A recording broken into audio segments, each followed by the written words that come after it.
Queridos, nós estamos começando hoje uma nova série, terminamos o livro de Malaquias na semana passada e queremos conversar sobre um assunto muito atual, muito relevante, que é sobre esse tema geral do mês, unidade em perspectiva.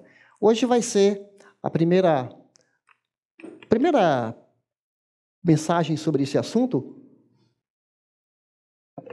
E por que isso é tão importante? Há um movimento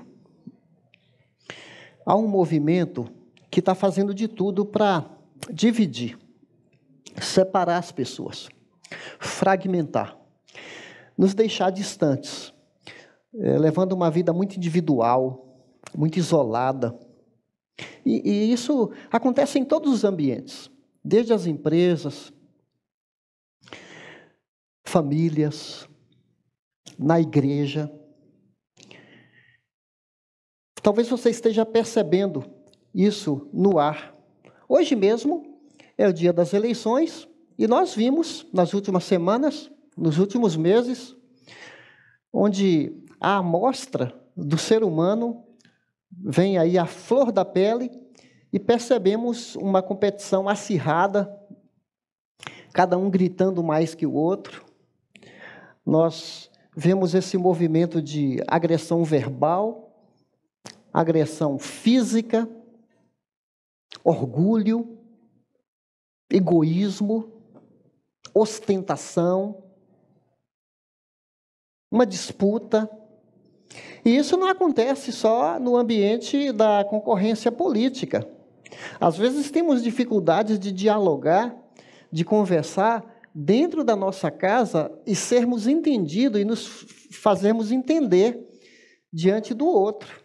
Não sei se você tem percebido isso, e o nosso propósito nesse mês é valorizar um valor, olha a redundância aqui, valorizar um valor que é relacionamentos saudáveis, porque o cristianismo nos ensina. No cristianismo, nós aprendemos a conviver com as pessoas que pensam diferentes, com as pessoas que têm suas preferências, com as pessoas que podem discordar da gente, mas tem certas essências que nos unem, e a gente precisa falar sobre essas essências que nos unem, porque se nós dependermos de que as pessoas sigam as mesmas ideias que nós não vamos conviver, mas tem certas essências que são comuns a nós. Então, nós vamos falar sobre isso. Eu vi essa ilustração aqui, ela é simples, mas ela fala muita coisa. A gente vê aqui um barquinho, né? Está entrando água no barco, nesse lado do barco. E essas duas pessoas aqui, no mesmo barco, estão falando, ainda bem que o buraco não é do nosso lado. Mas o que afeta o barco, afeta toda a tripulação, afeta todo mundo. Então, se você está numa empresa, aí o departamento administrativo fala que está indo tudo bem, mas não tem nenhuma venda, os vendedores não conseguem nem entregar o produto, e o pessoal administrativo está falando aqui, ainda bem que é no outro setor. Olha, se a empresa não vende, vai afetar todo mundo. Se você pensa num time de futebol, está o jogo acontecendo. É um choque quando um jogador faz gol contra. Porque o propósito é todo time vencer o jogo, né? Como é que um jogador vai agredir o seu companheiro? Isso é descabido num time de futebol. Pensa numa orquestra sinfônica, que está ali a pauta, o pentagrama, né? As notas musicais para serem cantadas, aí alguém pega uma outra música, coloca lá, e está na sua clarineta, no seu saxofone, e começa a tocar uma outra música, destoando do conjunto, vai afetar o desempenho. Você pode pensar isso em vários fatores. A desunião, a falta de entendimento, A falta de visão num propósito nos fragmenta, nos enfraquece, nos destrói, que é o propósito de Satanás. Eu vim destruir, né? Eu vim roubar a paz, eu vim matar o que está de bom. Então, é um assunto muito sério, quando a gente fala de unidade, porque a gente entende que unidade é quando todas as partes somam para beneficiar o todo. Achei legal essa definição anônima. Quando todas as partes se juntam para que todos sejam beneficiados. E eu achei também essa definição no site da Sociedade Bíblica Brasileira. A unidade é um dom, um presente dado pelo Espírito Santo aos cristãos. A unidade não é um objetivo a ser alcançado, pois há um só Deus e Pai de todos, uma só fé e um só batismo. Mas a unidade pode ser conservada. E se ela pode ser conservada, significa que ela pode ser destruída, perdida, eliminada, por parte humana. Porque o Espírito Santo é que orquestra isso. Efésios 4:3 diz assim: façam todo o esforço. Vou falar de novo. Façam todo o esforço para conservar a unidade do Espírito pelo vínculo da paz. Está falando para a igreja. Não está falando para outros setores. Está falando irmãos, a carta aos Efésios. Se esforcem para preservar, para manter essa unidade. É igual falar da paz, né? Façam de tudo para que tenham paz uns com os outros. Romanos capítulo 12. Então, há um esforço, há um empenho da parte nossa para preservar essa essência que já é dada a nós pelo Espírito de Deus. A unidade da igreja deriva da unidade divina. O Pai, o Filho e o Espírito convivem em harmonia o tempo todo. E essa unidade vem dessa comunidade, porque o Pai, o Filho e o Espírito Santo é uma microcomunidade. Quando a gente fala de unidade, a gente pensa em comunidade, unidade. O Pai, o Filho e o Espírito Santo numa comum unidade de relacionamento perfeito em que eles se completam. Não há briga, não há contenda, não há falta de entendimento entre o Pai, o Filho e o Espírito Santo. E ele deriva e nos inspira a vivermos em comum unidade também. Então, a força da unidade já nasceu na igreja, quando o Espírito Santo foi dado. Da multidão dos que creram, era a mente e o coração. É interessante que da multidão tinha um coração só. Uma somente. Tem até uma música, acho que é do Sérgio Pimenta, né? Era uma somente, uma semente. Ele faz um trocadilho aí, não é? Está falando da unidade, porque o Espírito Santo foi derramado e ele trabalha para que a igreja já nasceu nessa unidade. E no mesmo texto, os que criam mantinham-se unidos e tinham tudo em comum. Naquele momento havia uma grande fome e exigia um esforço especial da igreja.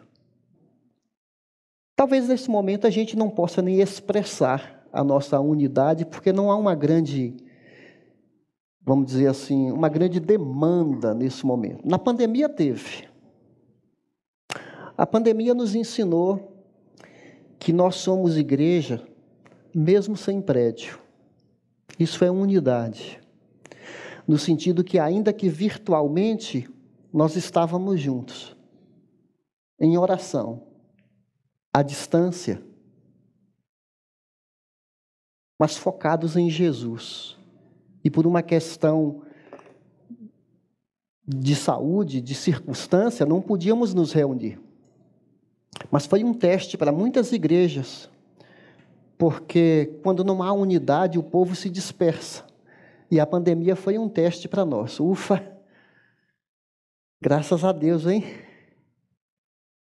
Mas pode ter uma contingência, uma situação de perseguição no país que pode nos testar de novo. De desemprego em massa, pode nos testar de novo. Aí, nessa hora, requer da igreja esse senso de divisão, de compartilhar. Mas a gente não precisa esperar uma grande demanda, não é? De vez em quando a gente pede itens da cesta básica para os irmãos trazerem para a igreja para amparar, para socorrer pessoas que ficam desempregadas ou que têm pouca renda e têm necessitados em nosso meio.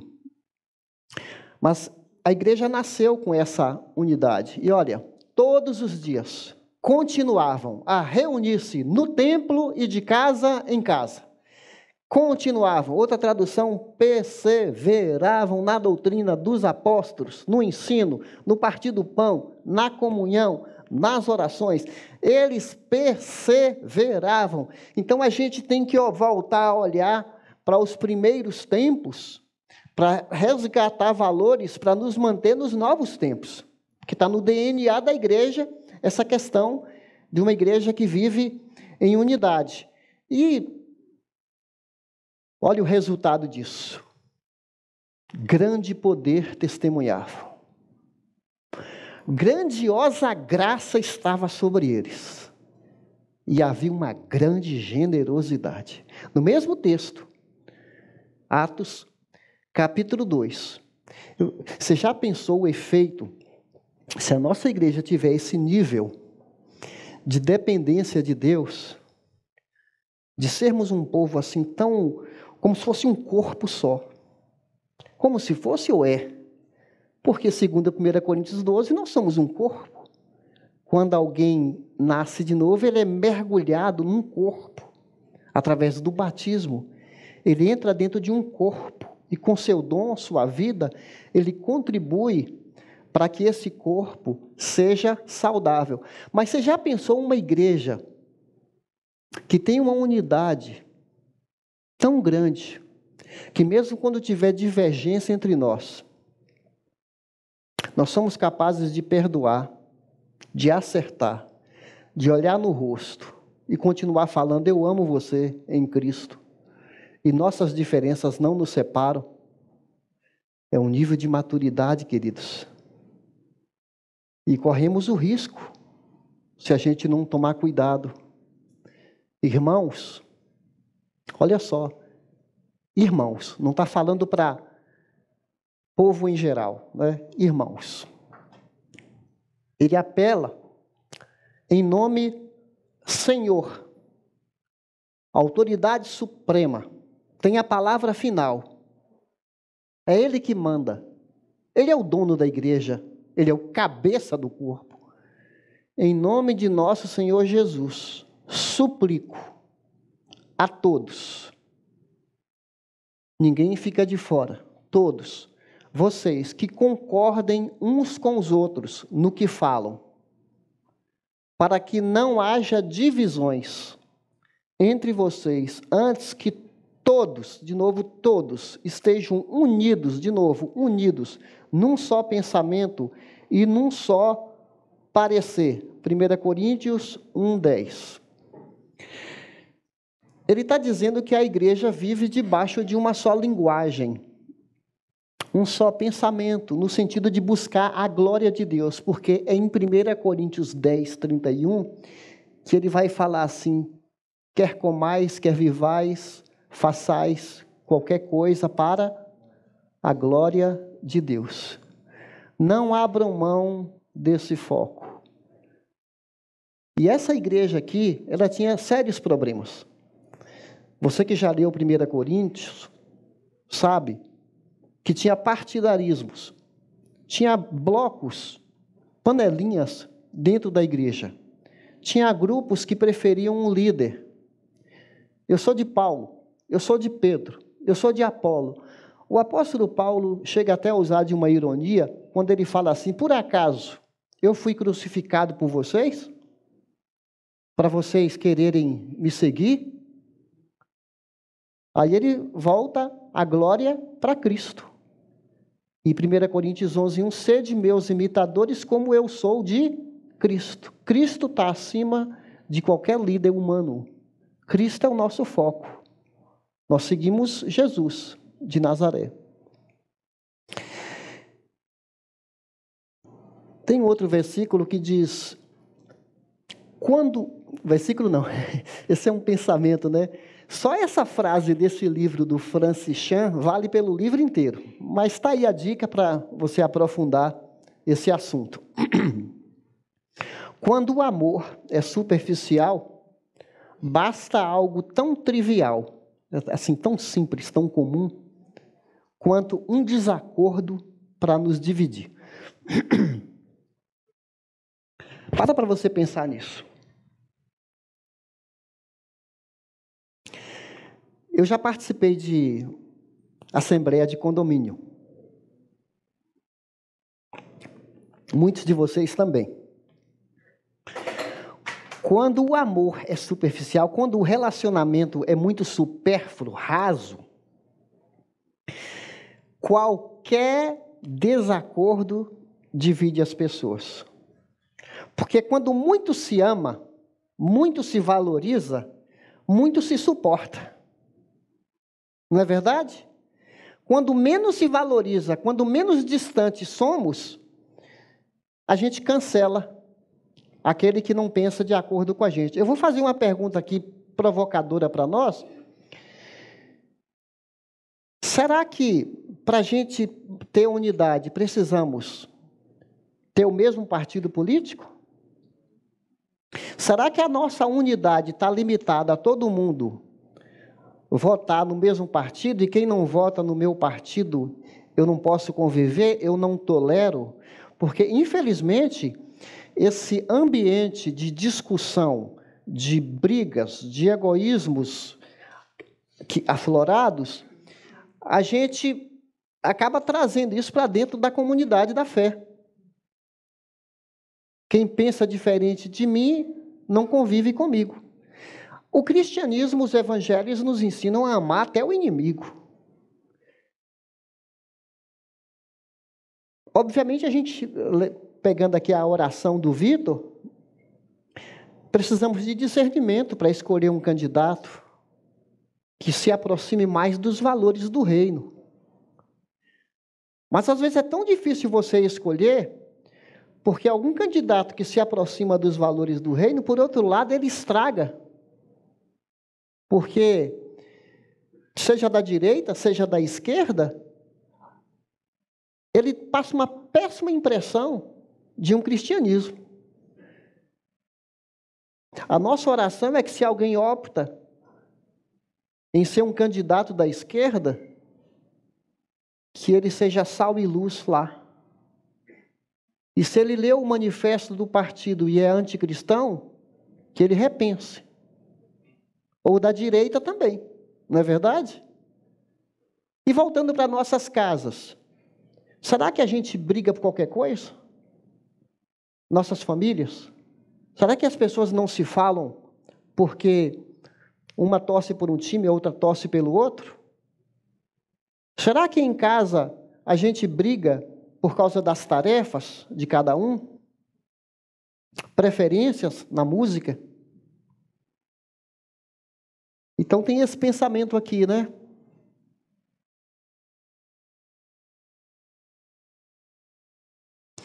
Peço, irmãos, tomem cuidado com aqueles que causam divisões e põem obstáculos ao ensino que vocês aprenderam. Afastem-se deles. Então, tem conceitos do mundo que causam divisões. E até ensinamentos, né? Tem políticos que estão nos discipulando a pensar como eles. Essas pessoas não servem a Cristo, nosso Senhor, mas a seus próprios apetites. Por meio de palavras suaves e bajulação, enganam o coração dos ingênuos.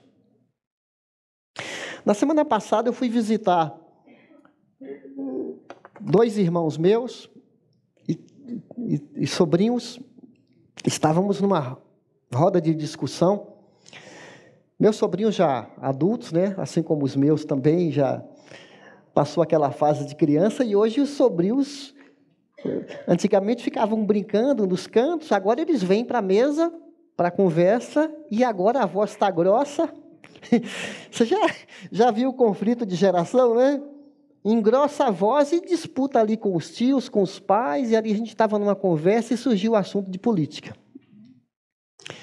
Aí um dos meus sobrinhos, que tem um espírito forte de liderança, que até o pai, que falava bastante antes, fica meio calado, porque o menino agora, sabe aquelas pessoas chaves da família, aí começou a falar e defender um candidato com unhas e dentes, e argumentar, e percebeu que eu não tinha grande simpatia pelo candidato, mas ele começou a falar, assim um fanatismo, assim, argumentando e me provando. Eu fiquei igual aquele rei, quando Paulo começou a testemunhar, que falou assim, por muitas palavras você quer me persuadir, né?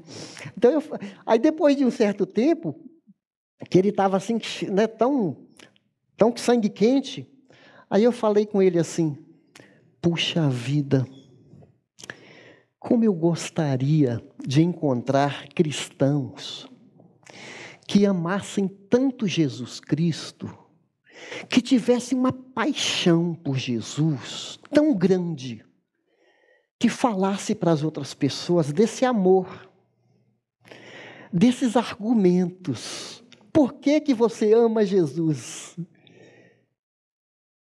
Se você tem toda essa força para falar de um candidato que você nem conhece, nem ele te conhece, mas essa gana, essa garra, você já pensou se tivéssemos um cristianismo assim, que aflora, que a gente não consegue deixar de falar dele, como os cristãos originais, lá de Atos, capítulo 4, nós não podemos deixar de falar do que nós temos visto. Eu não posso deixar de falar do meu Senhor.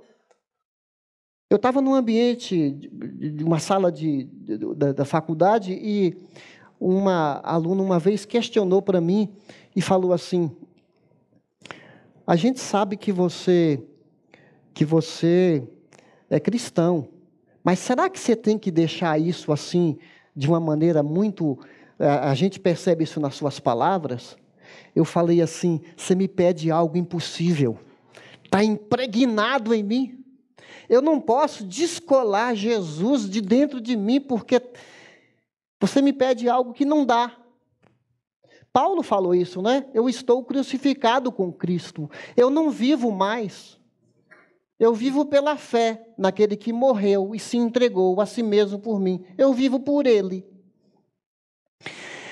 Nós precisamos ter essa unidade com Jesus. Queridos, antes de ler aquele texto, tem algumas causas de desunião ou de desuniões. Partidarismo, tinha na igreja de Corinto. Infantilidade, imaturidade, pecado tolerado dentro da igreja, pessoas que viviam em imoralidade, adultério, casais fornicando. Tudo isso acontecia na igreja de Corinto, e as pessoas toleravam como se fosse algo normal. Brigas, pessoas sem se falarem, pessoas processando a outra no tribunal. E Paulo dá uma chamada de atenção, fala assim, não tem um sábio sequer aí, não tem um conselheiro, não tem uma pessoa madura para vocês resolverem sem precisar levar para os processos judiciais. Porque aí você vê até os candidatos se processando e o tempo todo dando o desrespeito para com o outro, né? E fala com o meu advogado, e fala com o meu advogado, e fala com o meu advogado. A incapacidade de dialogar e de tolerar o outro. Na igreja de Filipenses tinha duas senhoras que não conversavam mais. Aí Paulo fala em Filipenses 4:2, eu peço a dona Evódia e dona Sintique que elas cheguem num entendimento.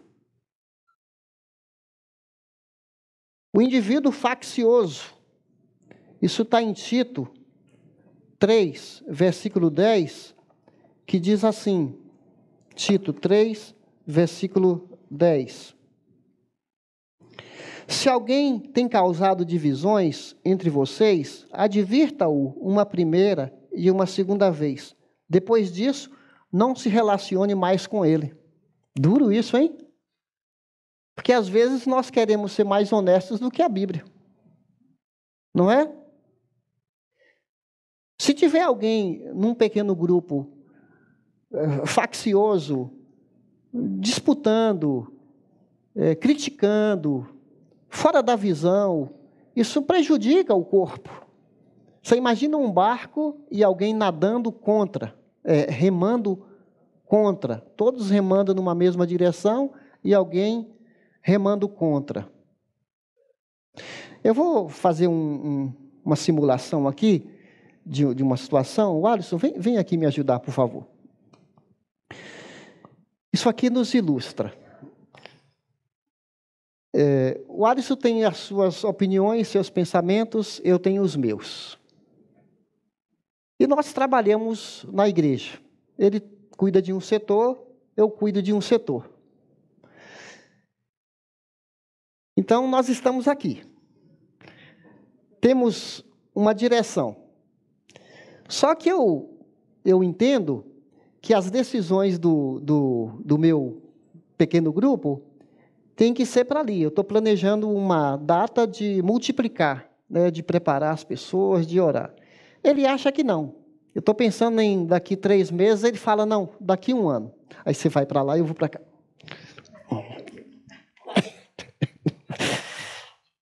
Aí, vamos supor que a gente está falando aqui, irmãos, a nossa visão é viver para a glória de Deus, impactar vidas e fazer discípulos. O Alisson acha que não. Ele acha assim, não, eu creio que a igreja tem que ser mais social, eu creio que a igreja tem que fazer muitos eventos.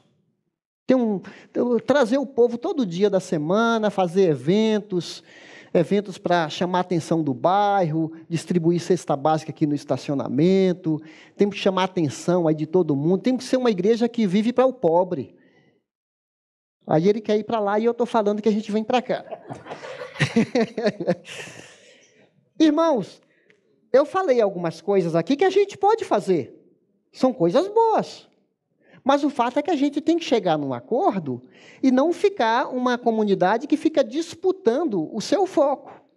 Obrigado, querido. Então, isso nos ajuda demais. Nós, pastores, nós, diáconos, líderes de PGs. Imagina na sua casa. Você fala para a sua esposa, eu quero tirar férias no sítio. A esposa, detesta o mato, detesta o pernilongo, eu quero ir para a praia. Nós vamos para o sítio porque eu só tenho 15 dias de férias. Daí, quem manda sou eu, porque se a gente está no pé. As mulheres falam, nós vamos para a praia e está acabado. Senão, fecha o tempo. Será que a gente pode passar 7 dias e meio no sítio e 7 dias e meio na praia?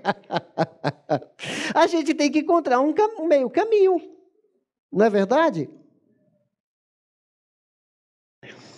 Queridos, isso é sério.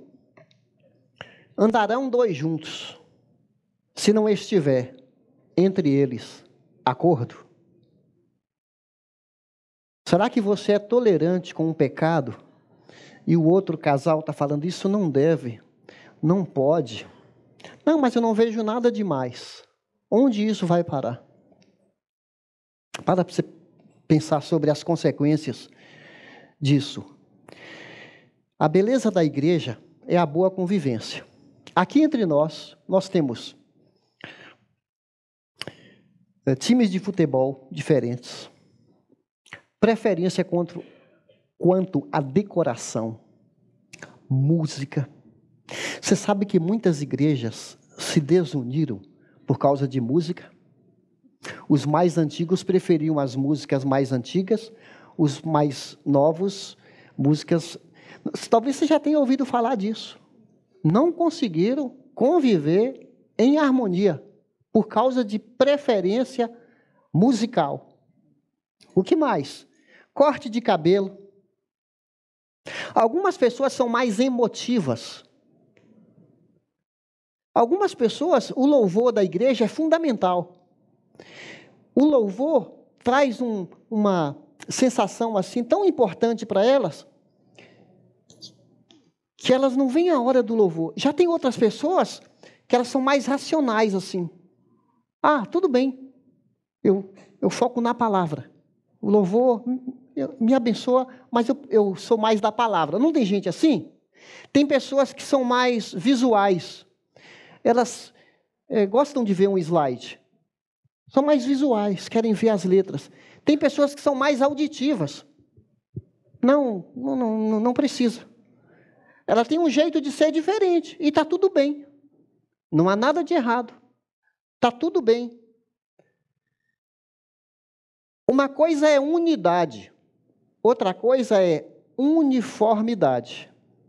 Viver em unidade não significa que nós não podemos conviver com quem pensa diferente. Eu vou dar um exemplo de igreja, os presbiterianos. Os presbiterianos, eles batizam crianças. E batismo com aspersão.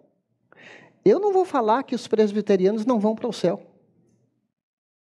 Apenas por causa do batismo.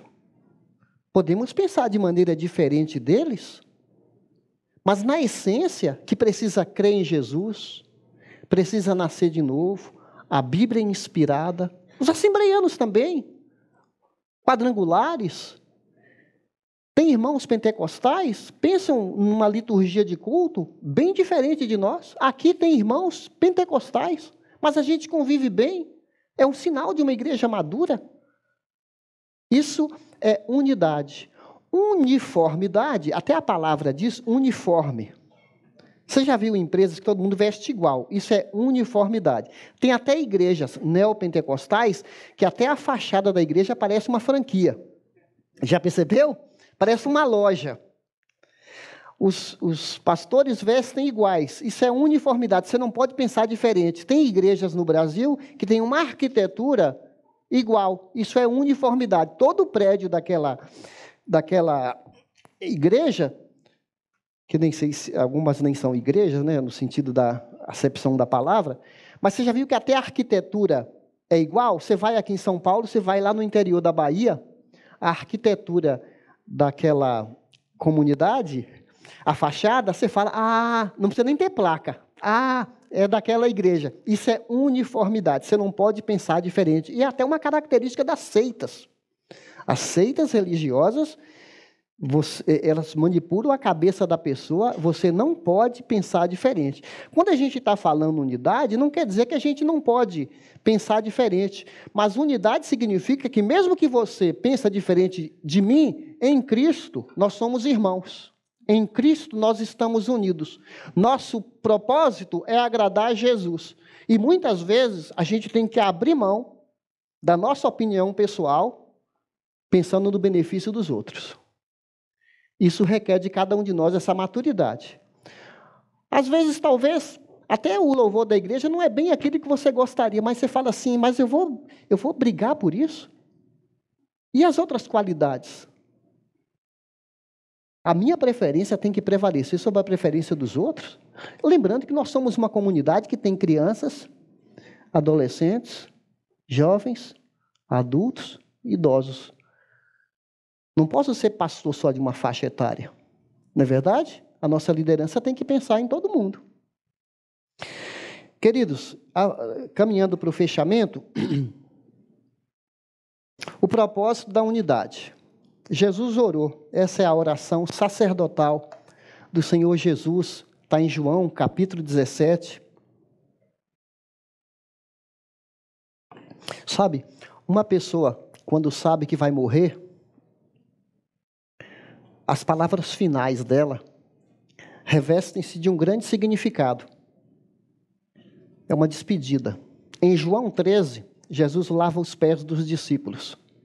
João 14, ele fala que ele está partindo, que eles não fiquem perturbados, que ele vai mandar o Consolador.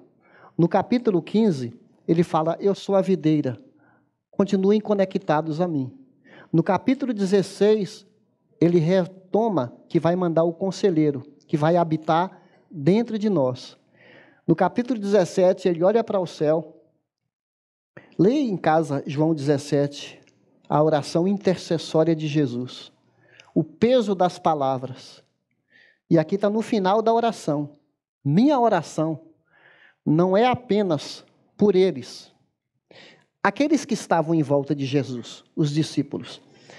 Rogo também por aqueles que crerão em mim. Põe seu nome aqui. Aqueles que crerão no futuro em mim, por meio da mensagem deles, para que todos sejam um. Olha o assunto da unidade na oração sacerdotal. Pai, como tu és em mim e eu em ti, que eles também estejam em nós, para que o mundo creia que tu me enviastes. Dei-lhes a glória que me deste, para que eles sejam um, de novo, assim como nós somos um, eu neles e tu em mim, que eles sejam levados à plena unidade, para que o mundo saiba, olha só, para que o mundo saiba que tu me enviaste e os amaste como igualmente me amaste. Pai, quero que os que me deste estejam comigo onde eu estou e vejam a minha glória, a glória que me deste porque me amaste antes da criação do mundo. Pai justo, embora o mundo não te conheça, eu te conheço e estes sabem que tu me enviaste. Eu os fiz conhecer o teu nome e continuarei a fazê-lo, a fim de que o amor que tens por mim esteja neles e eu neles esteja. Por 6 vezes, Jesus repete na oração intercessória dele, pedindo para que a gente seja unido. Agora, deixa eu te perguntar. Esse problema de placas de igrejas é uma questão humana. Não pensa que só batista que vai para o céu. Aliás, não é o fato de ser da igreja batista que te leva para o céu. São Paulo é enorme. Brasil, mundo. Você acha? Uma vez um professor do curso de teologia falou para mim, você acha que Deus está limitado a uma placa?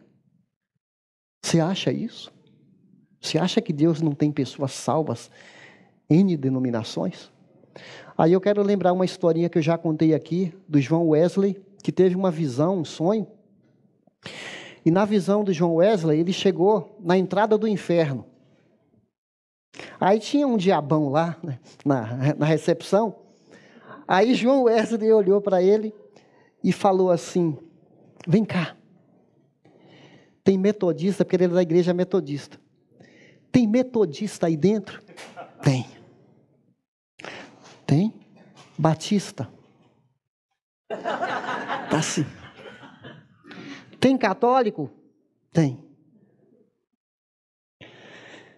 Tem pentecostais aí dentro? Tá assim. Presbiteriano? Tem. E foi falando o nome das igrejas. Todos esses tem aqui. Aí ele foi transportado para a porta do céu. Aí na porta do céu tinha um anjo na recepção. Aí João Wesley falou assim,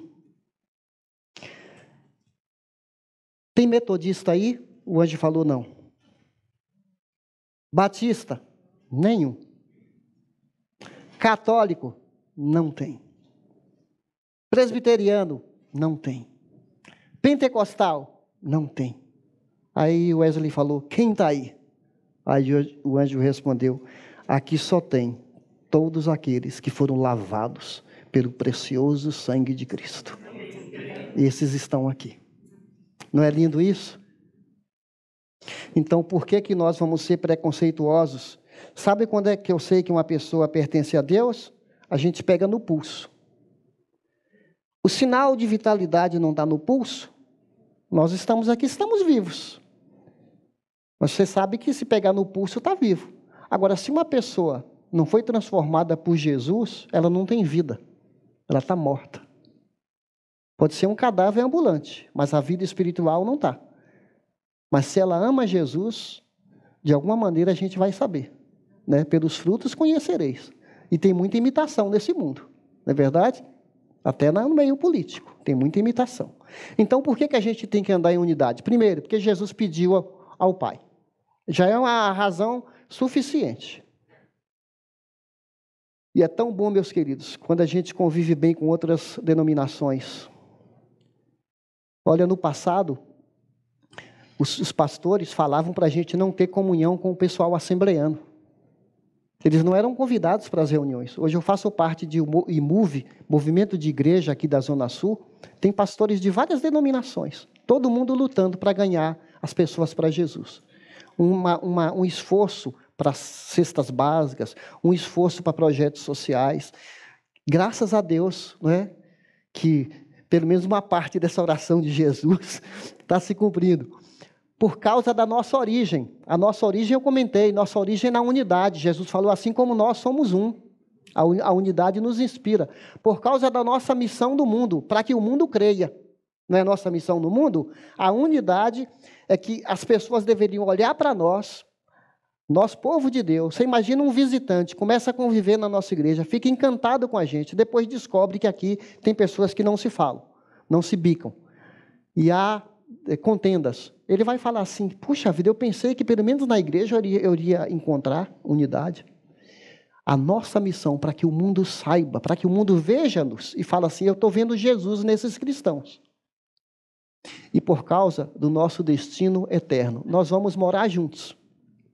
Se a gente vai ficar para sempre juntos na eternidade, vamos procurar conviver agora, juntos, aqui, porque se para sempre você vai me aguentar lá na eternidade, então vamos aprender a vivermos em unidade aqui na terra. Então é isso, queridos, que Deus nos abençoe a vivermos, a respondermos à oração de Jesus de maneira que Ele se alegre com a gente.